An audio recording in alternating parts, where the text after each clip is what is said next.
Back to HS2, the endlessly long rope slowly being deposited by this government has hit a new depth in the bowl. The cost of the project has now risen to £66.6 million, with a shock revelation that the trains on the line will be slower than the trains currently travelling between Birmingham and London.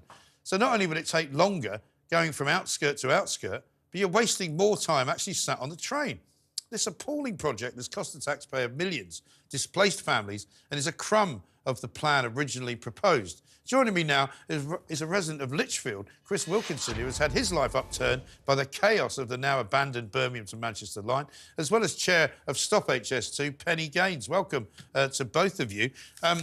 As I'm reading into what's going on here at HS2, it's beginning to sound like another post office scandal in the making, isn't it? Because it seems to me that there's nobody in Parliament, nobody at any level of the big company that's putting all this together, actually asking the question, are you sure? Do we really need to do this? Penny, let me start with you. I mean, I'd love to say good luck with Stop HS2, but, I mean, it's not going very far or very fast, but what's going on? Well, it's not really very clear, is it? The cost has gone up. You said earlier that it's doubled. That was the line I was going to use. It's doubled since it was first announced, and that was for the whole of the line. So it's now going to be 66 billion from the outskirts of London to Curzon Street in Birmingham. Right. Like you said, the trains, once they get off the HS2 route, are going to be slower than the existing trains. The case for the business case is completely demolished with the pandemic and the number of people who no longer need to travel to get to do business. So we've said for a long time that video conferencing and the like would take over the need for travel. And with the pandemic, we've all seen that happening. The environmental case isn't there. It's going to be causing increased carbon emissions for 120 years after opening. And the cost has gone up so much. It was always an expensive project to begin with, but the cost is just now ridiculous. Well, it is. So and the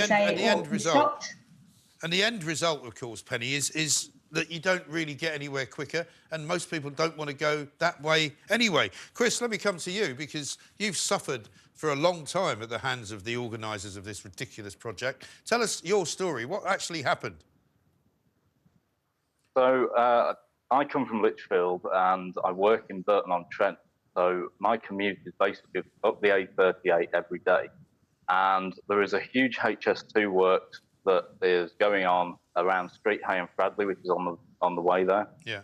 And basically it is a muddy desert just filled with excavators. And there is a slip road that has been very well used to get into Lichfield, which has been completely closed off. So journey times are now at least 10 minutes longer than they otherwise would have been. But not only that, you've got the nightmare of single-lane dual carriageways. So basically, there's a massive tailback at morning and evening peak, rush hour, that sort of thing, which, of course, extends journey times even more. And it's led to my journey, certainly, taking over an hour in some cases, just to get to work when it should have taken 25 minutes. Yeah. So, yeah, I mean, and that won't be the only part of the country that looks like that. And we were looking at it now, and it does look like just a wasteland. I mean, I know lots of people who had their houses actually purchased compulsorily off them, all the way sort of from Uxbridge all the way up to the central part of sort of Worcestershire. And many parts of those areas are just kind of wastelands. They haven't really done much with them. And who's voted for it? I mean, we've had 4 elections where HS2 has been on the back burner, and I think really it's about time that it came to the forefront. And as you say, name me a single politician who's really vocal against HS2 and its further development. No, exactly. And Penny, I mean, this is a railway network that doesn't have any particular trains, I don't think, yet, because they've not been built yet. Doesn't really have much track, and just seems to have an awful lot of concrete that's been poured and a lot of bridges that have been built, but there's not actually really any sign that it's going to be ready anytime soon. Yeah, that was the thing. The chair of HS2 was in front of some MPs today, and he said that it was supposed to start opening sort of sometime between 2030 and 2033, but it'd be at the end of that period. So we're looking at another 9 years before you can catch a train between the outskirts of London and the outskirts of Birmingham. And it was never designed to connect up to the rest of the high-speed rail network. So you could say, oh, it's not going to, it doesn't connect with HS1. It was never designed to connect with HS1. It was just designed to connect with itself and a few places along in Manchester and so on. So it's not a network. It's just going to be a shuttle service between London and Birmingham. Exactly. I've got some comments here. As the cost of HS2 rises to 66.6 billion, basically 3 sixes usually means the mark of the beast, doesn't it? The moment HS2 was announced, says Lee, this was always going to happen. Alan says, ironically, with the current state of HS2, you could get to Birmingham from Euston and Marylebone already. Now you have the amazing prospect of getting a train about 20 minutes outside of central London to be able to get to Birmingham. And Donald says, imagine the schools and hospitals that could have been built and stopping the connection from London to the northwest got enough trouble as it is. Well, this is the other problem, isn't it? I mean, in terms of your actual life, when I talk to Chris Wilkinson from Lichfield, I mean, your life is not going to be improved at all by the completion of HS2, even if it is completed before you pass on. It's certainly not going to be completed before I die, I don't think. I mean, most people in this country are never going to benefit from this, are they? That's absolutely right. That's true. Sorry, Penny, it's just a handful of people. I think we're all agreeing with each other. Yeah, we are. Just a handful of people. Well, I mean, I don't know anyone really that is actually an advocate of why HS2 is a good idea. Chris, have you met anyone that actually thinks it's a good idea? No, to be perfectly honest. And I'm very much like you. I went to Birmingham just a couple of months ago, actually, and saw all this construction work going on. It's taking place right next to Birmingham City University. There's one pub which is currently closed outside Curzon Street Station, and pretty much nothing else there. And I thought that that's probably the sole beneficiary of HS2 around that area, because, to be honest, you're walking at least 10 minutes to get to New Street Station, which is where all the other services are for the local area, and it's 5 minutes to get to Moore Street, and between that, you've got the Bullring. So anyone who wishes to make a quick connection is going to be snarled up in the increased footfall. Well, that's right. And I mean, coming back to you, Penny, they're saying that one of the reasons why the increased cost has happened is because of the increased construction costs. Well, surely when people put these bids in to get these massive government contracts, they build in what might happen in the future. They must have an idea that building costs are going to go up. They must have an idea that inflation is going to have an effect. You know, I don't understand why these people who make these kind of assessments of how much it's going to cost are always so wrong. Yeah, it's one of those things. It was very much a finger in the air, go round, kick the tires, see how much they could get away with saying it was going to cost. And then when they started doing the detailed planning, they found out all sorts of things, such as, for instance, they'd have to actually buy the land that they were going to put it over.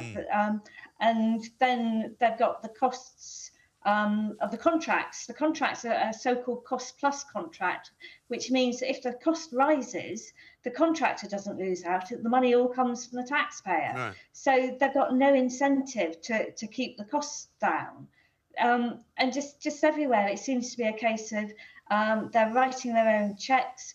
The current chair is the first chair of HS2 for 10 years who's not been from the construction industry. Right. So it's very much there's a revolving door of staff at HS2 and the contractors and going to work for construction companies and the like. So there's not really been an incentive amongst the people who are coming up with the costs of it to keep them down. No. And like this. And have you got any hope that you can actually stop it even more than it's currently been stopped? I mean, it's now not going to go to Manchester, but can you stop any more of it being built? I think there's still quite a high probability. With the prices going up as much as they can, you look at it and you say, what could you do with that money if you're putting it into local transport across the country? You could benefit people everywhere if you got rid of HS2, and you could have more benefits to more people more quickly if you put that money into a series of smaller projects. And that they'll be benefiting people within, not necessarily months, but within a year or two. And we really think it ought to be cancelled. The land that's been environmentally damaged should be put back, and yeah, just cancel it. We think there's still a good chance. That's the thing, and I mean, and back to you, Chris, because at the end of the day, also, there's an awful lot of homes that have been purchased, an awful lot of land that's been purchased between Birmingham and Manchester, which is now presumably going to have to be sold. I don't know who they're going to sell it to, but if you'd sold your house to the HS2 organisers and the people that were putting it all together, and now it turns out that actually they're not going to put the line there at all, you'd be pretty annoyed.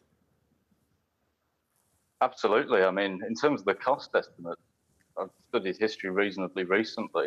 There was a time when the British Treasury was really frugal about spending money on big-ticket items like yeah, when was that? Things like that. I can't quite remember. It's probably beyond my lifetime, but yeah.